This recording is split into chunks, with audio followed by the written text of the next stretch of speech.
मझला भाई रुपैया छोटका भैया सोना दल कोई मझला भाई रुपैया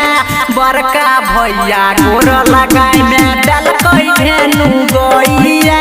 बड़का भैया गोर लगाए में दल कोई धेनु गैया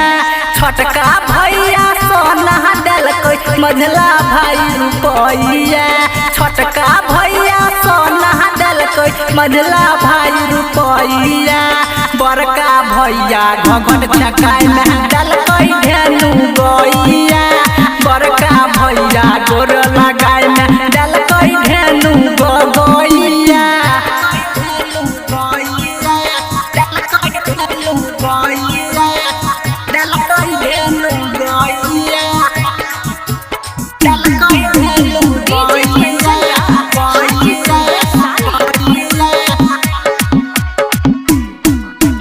पाँचों भाई के बहिन दुलारी लक्ष्मी कहे भोजैया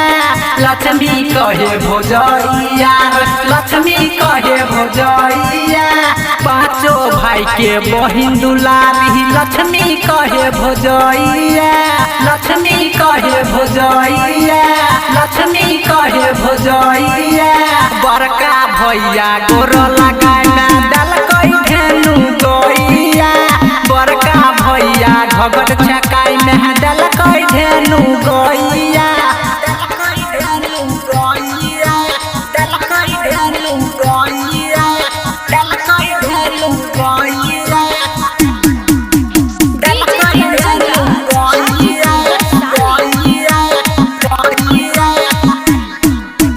करण भैया पौमे पयलिया सूरज भैया पहुँचैया सूरज भैया पहुँचैया पहुँचैया